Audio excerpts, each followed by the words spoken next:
Hello students, स्वागत है आप सभी का विश्वास एजुकेशन के यूट्यूब चैनल पर। और हम कक्षा छठवीं का सामाजिक अध्ययन का पुस्तक कंप्लीट कर चुके हैं। आज हम कक्षा सातवीं का सामाजिक अध्ययन का पुस्तक शुरू कर रहे हैं। इसमें का अध्याय एक आज हम देखेंगे, जिसमें समानता के बारे में दिया हुआ है। संविधान ने भारत के सभी लोगों के लिए समानता का अधिकार दिया है, लेकिन वह कितना सही है और कितने लोगों को उस अधिकार को मिल पाता है, वो अधिकार समानता का, उसके बारे में इस अध्याय में हम समझेंगे कि समानता के अधिकार का वास्तविकता क्या है। संविधान दिया है हमें, लेकिन हमें कितना मिल पाता है।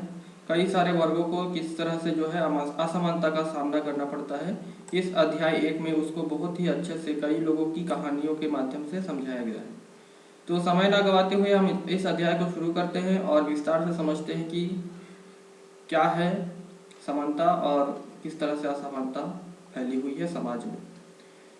तो यहाँ पर जो पहले व्यक्ति यहाँ दिया गया है, छोटे लाल, जो कि एक किसान है। मंजीत कौर शिक्षक हैं। तेजा सिंह व्यापारी और गिरीश राव छात्र हैं। कांता देवी घरेलू कामगार हैं और सुजाता कुमारी भी जो है घरेलू कामगार हैं।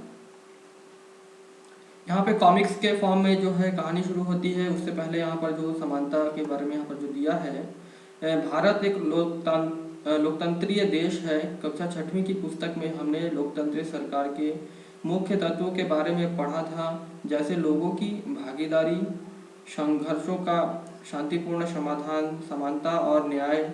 समानता लोकतंत्र की मुख्य विशेषता है और इसकी कार्यप्रणाली के सभी पहलुओं को प्रभावित करती है।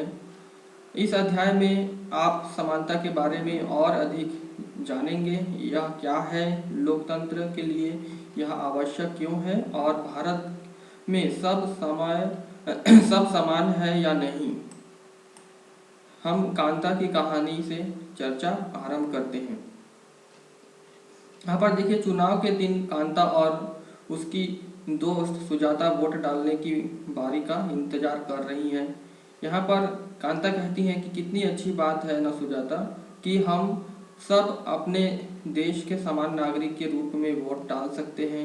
जैन साहब भी हमारे साथ हैं, इसी लाइन में खड़े हैं। उनके जो मालिक हैं, जिनके यहाँ काम करते हैं, वो भी लाइन में खड़ी हैं। तो उनको देखकर खुशी हुई कि लोग सभी समान हैं हमारे देश में।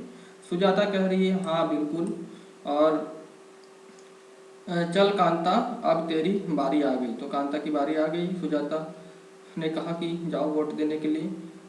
मैं तो उसे वोट दूंगी जिसने हमारे मोहल्ले में पानी की पाइप लाने की वादा किया है। तो जो लोगों के लिए काम करते हैं, उन्हीं को जो है लोग पसंद करते हैं और उनको वोट देते हैं। यहाँ से इस लाइन से समझ में आता है। आगे यहाँ पर कुछ लोग और हैं, यहाँ दिख रहे हैं। अब्दुल रहमान कारीगर हैं। शबनम बानो गृहिणी हैं। ग्रेसी लैलिंग जो है परामर्शदाता है। आइजक लैलिंग जो है सरकारी अधिकारी हैं। रुखसाना मिर्जा मीडिया कर्मी है। योगराज बेरोजगार हैं और अशोक जैन जो है उद्योगपति हैं। कुछ देर के बाद उनके मालिक कहते हैं, जैन साहब बाद में आना कांता, ठीक है, यहाँ से वो कह रहे हैं। और जी साहब बोल रहे हैं, जी नमस्ते साहब बोल रहे हैं। आगे यहाँ पर दिया है, गुड़िया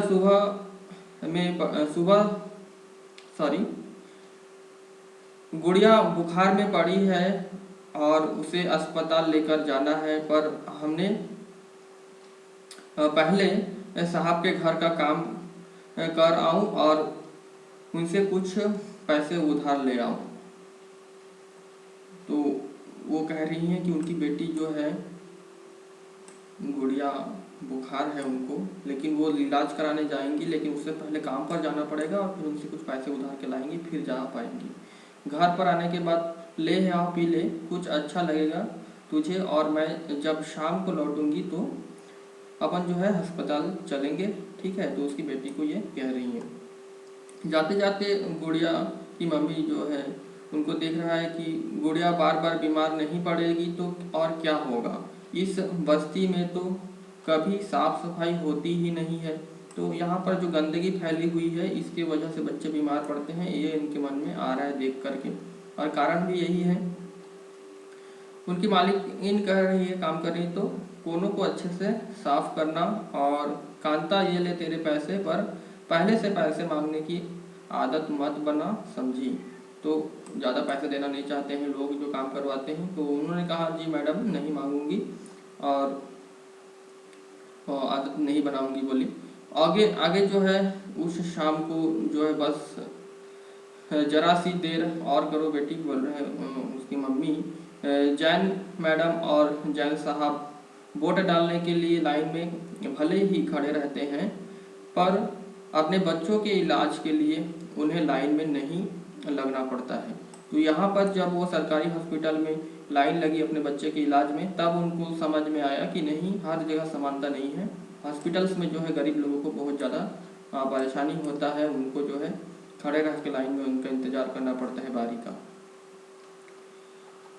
ऊपर से देख लेते हैं मताधिकार की समानता।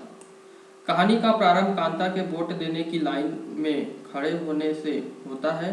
पुनः उन विभिन्न लोगों की ओर देखो जो उसके साथ लाइन में खड़े हैं। कांता अपने मालिक अशोक जैन को पहचान लेती है और अपने पड़ोसी छोटे लाल को भी। भारत जैसे एक लोकतंत्रीय देश में सब वयस्कों को मत देने का अधिकार है, चाहे उनका धर्म कोई भी हो, शिक्षा का स्तर या जाति कुछ भी हो, वे गरीब हो या अमीर।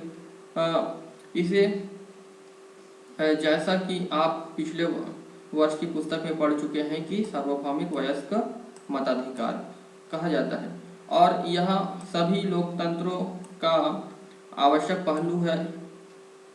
सार्वभौमिक वयस्क मताधिकार का विचार समानता के विचार पर आधारित है, क्योंकि यह घोषित करता है कि देश का हर वयस्क स्त्री पुरुष, चाहे उसका आर्थिक स्तर या जाति कुछ भी क्यों न हो, एक वोट का हकदार है। कांता वोट देने के लिए बहुत उत्सुक है और यह देखकर बहुत खुश है कि वह अन्य सबके बराबर है, क्योंकि उन सबके पास भी एक ही वोट है। तो ये वोट देने के लाइन की बात करें, परंतु जैसे जैसे दिन बीतता जाता है, कांता के मन में समानता के वास्तविक अर्थ के बारे में शंका होने लगती है।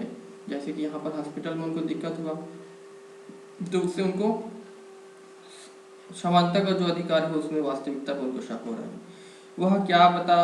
वह क्या बात है जिसने कांता के मन में शंका पैदा कर दी। आओ उसके जीवन की दिनचर्या देखें।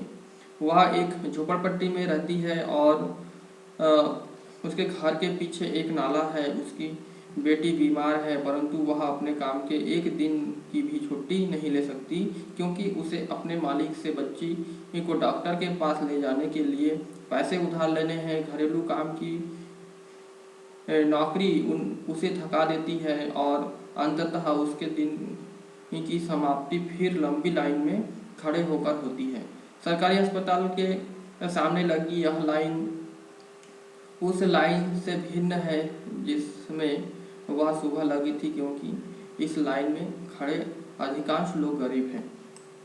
वो देखे होंगे जब भी सरकारी हॉस्पिटल गए होंगे तो वहाँ पर कितना ज़्यादा लंबा लाइन लगा रहता है और बड़े लोग उस हॉस्पिटल में कभी देखने को नहीं मिलते हैं। ये बहुत बड़ी समस्या गरीब लोगों को होती है चिकित्सा के मामले में, और भी दूसरे क्षेत्रों में भी गरीब लोगों को बहुत दिक्कत होती है। आपके विचार से समानता के बारे में शंका करने के लिए कांता के पास क्या पर्याप्त कारण है? उपरोक्त कहानी के आधार पर उसके ऐसा सोचने के 3 कारण बताइए। तो इसमें जो 3 कारण ये है कि एक कांता एक झोपड़पट्टी में रहती है और उसके घर के पीछे एक नाला है। यह एक आर्थिक विषमता है और यह जो है उसके गरीबी का भी सूचक है। दूसरा कारण यह है कि उसे अपने काम में एक भी छुट्टी नहीं मिलती है, जबकि निगमित उद्यम में जो लोग काम करने वाले लोग हैं उनको कई छुट्टियां मिल जाती हैं। और तीसरा कारण जो है उसे अपने बच्चों का इलाज कराने के लिए सरकारी अस्पताल में लंबी लाइन लगानी पड़ती है, जबकि संपन्न लोग निजी अस्पतालों में अपने बच्चों का इलाज कराते हैं, जिनमें उन्हें लंबी लाइन नहीं लगानी पड़ती है। तो ये 3 कारण उनको जो है बिल्कुल असमान बना देते हैं दूसरे लोगों की तुलना में। अन्य प्रकार की असमानताएं, तो हमने कांता की कहानी वहाँ देखी, और यहाँ पे जो कुछ और अन्य प्रकार की असमानताएं हैं शायद यहाँ पे देखिए। कांता उन बहुत से लोगों में से एक है जो भारतीय लोकतंत्र में रहते हैं और जिन्हें मताधिकार प्राप्त है, लेकिन जिनका दैनिक जीवन और कार्य करने की स्थितियां समानता से बहुत दूर है। निर्धन होने के अतिरिक्त भारत में लोगों को अन्य अनेक कारणों से भी असमानता का सामना करना पड़ता है। इसका आशय हम निम्नलिखित 2 कहानियों को पढ़कर समझेंगे। ये दोनों ही वास्तविक घटनाओं पर आधारित है और भारत में होने वाले विभिन्न प्रकार की असमानताओं पर प्रकाश डालती है। भारत में सामान्यतः प्रचलित असमानताओं में से एक है जातिगत व्यवस्था। यदि आप ग्रामीण भारत में रहते हैं तो जातिगत पहचान का अनुभव शायद बहुत छोटी आयु में ही हो गया है। तो गांव में देखिए जाति के आधार पर ही जो है कहीं मोहल्ले भी बने होते हैं अलग अलग जाति के आधार पर, और उनमें जो है थोड़ा सा उनके मतों में भी भिन्नता होती है। इस तरह से जो है गांव में जो है जाति व्यवस्था बहुत ज़्यादा आपको देखने को मिल जाएगा। यदि आप भारत के शहरी क्षेत्र में रहते हैं तो और शायद यह सोचेंगे कि लोग अब जात पात में विश्वास नहीं करते, परंतु जरा एक प्रमुख समाचार पत्र के वैवाहिक विज्ञापन के कॉलम को देखिए तो आप पाएंगे कि उच्च शिक्षा प्राप्त शहरी भारतीय के दिमाग में भी जाति कितनी महत्वपूर्ण है। तो शहर में तो ऐसे आमतौर पर देखने को नहीं मिलता कि वो लोग जाति के प्रति ज़्यादा भेदभाव करते हैं, क्योंकि शहर में सारी चीज़ें सारे लोग एक साथ करते हैं। लेकिन जब आप वैवाहिक विज्ञापन देखेंगे, जैसे कि यहाँ पर कुछ विज्ञापन दिया हुआ है, कुर्मी क्षत्रिय 26 5 फीट 4 इंच BSc माइक्रोबायोलॉजी और MSc biotech B.Ed assistant professor private college हेतु सजातीय वर चाहिए। देखिए यहाँ पर जाति का यहाँ पर उन्होंने कह दिया है, उनका जो जाति है कुर्मी क्षत्रिय, ठीक है। तो ये जाति इन्होंने ब्राह्मण क्षत्रिय जाति का इन्होंने उल्लेख यहाँ पे कर दिया। ब्राह्मण जीजातीय बुंदेलखंडी ब्राह्मण ध्रुव कौशल गोत्र 30 5 फीट गौर वर्ण MS 3 विषयों में एवं अन्य डिप्लोमा कोर्स करना हेतु वर चाहिए, सर्व ब्राह्मण जो है मान्य। तो यहाँ पर भी जो है ब्राह्मण को वर्चस्व दिया गया है। तोमर राजपूत यहाँ पर देखिए वर्चस्व दिया गया है, ठीक है। और यहाँ पर दिया गया है देखिए 23 Sheshling Gauri BE computer science Chhattisgarh Agrawal कन्या के लिए स्वजातीय मैचिंग वर चाहिए। तो ये हर विज्ञापन में आपको जाति यहाँ पर प्रमुखता से दिया गया है, और यहाँ पर जो दिया गया है ऊपर दिए गए वैवाहिक विज्ञापनों में जाति की सूचना देने वाले अंशों पर गोला बनाइए। तो हमने जो है गोला बना दिया है जहाँ जहाँ पर जाति का उल्लेख किया गया है। आइए अब एक कहानी स्कूल जाने वाले एक दलित बच्चे के अनुभवों के बारे में पढ़ें। दलितों के बारे में आप पहले ही पिछले वर्ष की पुस्तक में पढ़ चुके हैं। दलित एक ऐसा शब्द है जो निचली कही जाने वाली जाति के लोग स्वयं को संबोधित करने के लिए प्रयोग करते हैं। दलित का अर्थ होता है कुचला हुआ या टूटा हुआ, ये याद रखेंगे। दलित का अर्थ क्या होता है, कुचला हुआ या टूटा हुआ। और इस शब्द का इस्तेमाल करके दलित या संकेत करते हैं कि पहले भी उनके साथ बहुत भेदभाव होता था और आज भी हो रहा है। ओम प्रकाश वाल्मीकि एक प्रसिद्ध दलित लेखक हैं। अपनी आत्मकथा जूठन में वे लिखते हैं, कक्षा में मुझे दूसरों से अलग बैठना पड़ता था और वह भी फर्श पर, क्योंकि बैठने की टाटपट्टी पर जगह नहीं होती थी। कभी कभी मुझे सबसे पीछे दूरी पर बैठना पड़ता था। जो ये ओम प्रकाश वाल्मीकि है अपनी कहानी बता रहे हैं, बिल्कुल दरवाजे के पास। कभी कभी बिना किसी कारण के वे मुझे मारपीट करते थे। और जब वे कक्षा 4 में थे, प्राध्यापक ने ओम प्रकाश से स्कूल और खेल के मैदान में झाड़ू लगाने को कहा।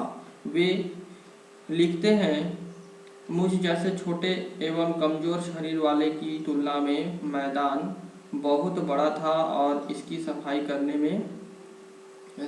में मेरी पीठ दर्द करने लगी थी।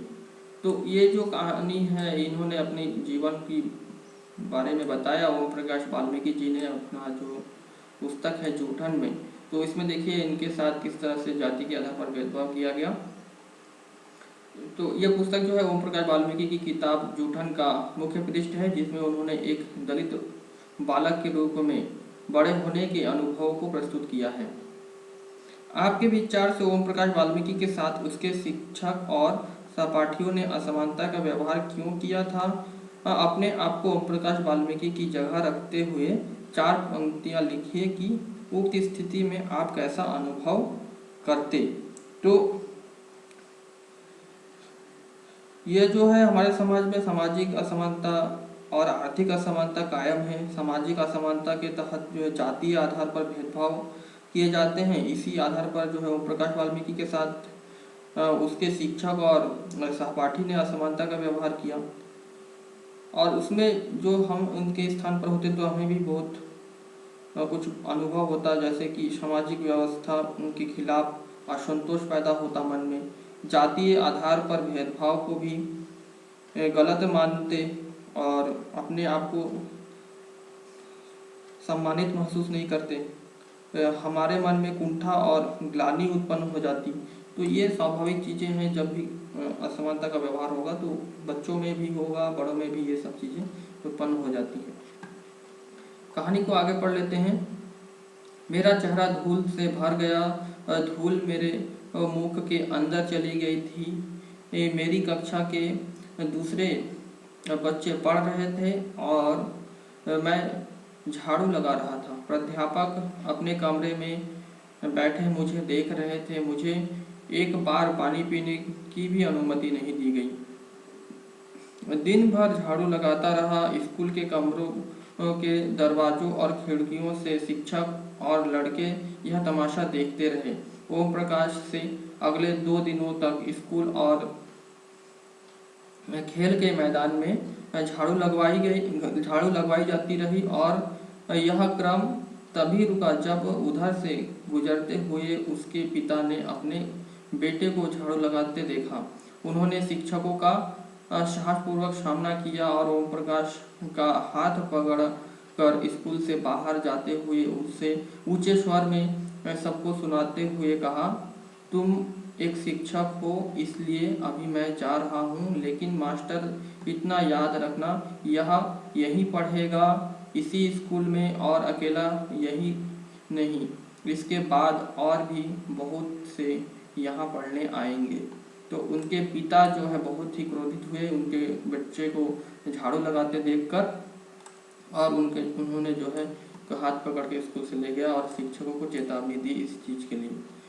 और यहाँ पर आगे दी है दूसरी कहानी, एक ऐसी घटना पर आधारित है जो भारत के एक बड़े शहर में घटी और देश के अधिकांश भागों में ऐसा होना एक सामान्य बात है। यह कहानी श्री और श्रीमती अंसारी की है, जो शहर में किराए पर एक मकान लेना चाहते थे। वे पैसे वाले थे, इसलिए किराए की कोई समस्या नहीं थी। वे मकान ढूंढने में मदद लेने एक प्रॉपर्टी डीलर के पास गए।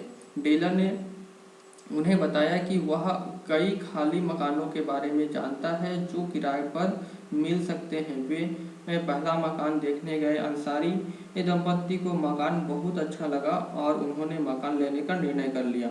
फिर जब मकान मालिक ने उनके नाम सुने तो वे बहाने बनाने लगी कि वो मांसाहारी लोगों को मकान नहीं दे सकती, क्योंकि उस बिल्डिंग में कोई भी मांसाहारी व्यक्ति निवास नहीं करता। प्रॉपर्टी डीलर और अंसारी दंपति दोनों ही यह सुनकर आश्चर्यचकित रह गए, क्योंकि पड़ोस से मछली पकाने की गंध आ रही थी। तो यहाँ पर उनके जाति को लेकर उनके साथ भेदभाव किया गया, क्योंकि उनके नाम सुनते ही उन्होंने जो है मकान किराए पर देने जो है मना कर दिया मकान मालकिन ने। ठीक है, तो यहाँ पर उनको जो है उसके आत्मविश्वास को आत्मसम्मान को ठेस पहुँचती है। इनके सामने उन दूसरे और तीसरे मकानों में भी जो उन्हें पसंद आए थे यही बहाना दोहराया गया। अंत में प्रॉपर्टी डीलर ने सुझाव दिया कि क्या वे अपना नाम बदलकर श्री और श्रीमती कुमार रखना चाहेंगे। अंसारी दंपत्ति ऐसा करने के इच्छुक नहीं थे, इसलिए उन्होंने कुछ और मकान देखने का निश्चय किया। अंत में लगभग 1 महीने ढूंढने के बाद उन्हें एक मकान मालकिन मिली जो उन्हें किराए पर मकान देने को तैयार थी। तो उनको देखिए इस उनके जाति के भेदभाव के कारण उनको 1 महीना जो है परेशान होना पड़ा मकान पाने के लिए। तो ये भी असमानता का एक उदाहरण है जो शहरों में होता है। आगे यहाँ पर देख लेते हैं, यहाँ पर है कि मानवीय गरिमा का मूल्य।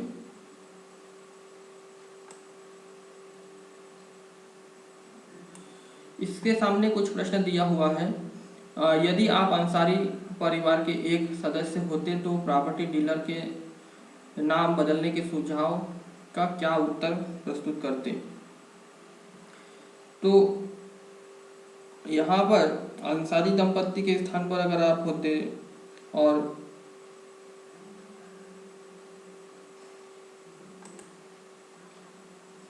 तो अंसारी परिवार के एक सदस्य होते तो प्रॉपर्टी डीलर के नाम बदलने के सुझाव का हम इस तरह से उत्तर दे सकते थे कि प्रॉपर्टी डीलर को यह बताते कि हम अपना नाम बदल सकते हैं, लेकिन जो मिलने वाले रिश्तेदार आएंगे उनका नाम हम लोग कैसे बदलेंगे, तो वहाँ पर तो हमको परेशानी हो जाएगी। दूसरा चीज़ ये कह सकते हैं कि नाम बदलने के बाद अपने मजहब के जो पर्व हैं जैसे कि त्यौहार मनाएंगे, जैसे नमाज पढ़ना होगा, रीति रिवाजों को कैसे छोड़ सकेंगे, तो ये भी उनके लिए दिक्कत होगा। और नाम बदलने में हमेशा जो मन में एक डर बना रहेगा कि कहीं मकान मालिक को, पड़ोसी को हमारे धर्म के बारे में पता ना चल जाए, तो इसलिए भी ज़बरदस्ती का परेशान रहना पड़ेगा। इसलिए उन्होंने हम जो है नाम बदलने के लिए राजी नहीं होंगे, जैसा कि अंसारी दंपत्ति ने भी किया। और एक प्रश्न यहाँ पर है, आपके विचार से अंसारी दंपत्ति के साथ असमानता का व्यवहार क्यों किया जा रहा था। यदि आप अंसारी दंपत्ति की जगह होते और आपको रहने के लिए इस कारण जगह ना मिलती, क्योंकि कुछ पड़ोसी आपके धर्म के कारण आपके पास नहीं रहना चाहते, तो आप क्या करते। तो ये समस्या हो सकती है, क्योंकि कौन किस धर्म में जन्म लेगा तो उसके हाथ में तो है नहीं।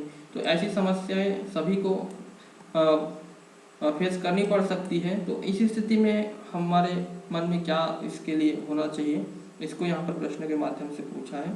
तो यहाँ देखिए, जो हमारे देश में जो है कई तरह की विविधता है। इन विविधताओं में जाति, भाषा, धर्म, लिंग, क्षेत्र और संस्कृति प्रमुख है। इन विविधताओं के कारण देश में कुछ लोग एक दूसरे से भेदभाव करते हैं। इस भेदभाव का मुख्य कारण संकीर्ण मानसिकता और शिक्षा का अभाव है। यदि हम अंसारी दंपत्ति की जगह होते और हमें रहने के लिए इस कारण जगह नहीं मिलता, क्योंकि हम कुछ पड़ोसी हमारे धर्म के कारण हमारे पास नहीं रहना चाहते हैं, तो हम कई गतिविधियां कर सकते हैं। पहला तो अपने पड़ोसियों को समझाने का प्रयास कर सकते हैं समानता के बारे में, जो हमारे संविधान ने अधिकार दिया हुआ है। दूसरा चीज़, अपने मकान मालिक को उनके अनुकूल रहने का भरोसा दिला सकते हैं कि जैसे कि उन्होंने कहा कि मांस मछली नहीं खाना है, तो हम उनको भरोसा दिला सकते हैं कि हम मांस मछली का इस्तेमाल नहीं करेंगे, या फिर जो भी वो चाहती हैं उनके अनुसार हम चल सकते हैं। और तीसरा चीज़ है, हम अपने अच्छे विचारों को उनके सामने रख सकते हैं, जो उनके मन में जो गलत विचार हैं उनको हटाने की प्रयास कर सकते हैं। तो ये सब चीज़ें की जा सकती हैं।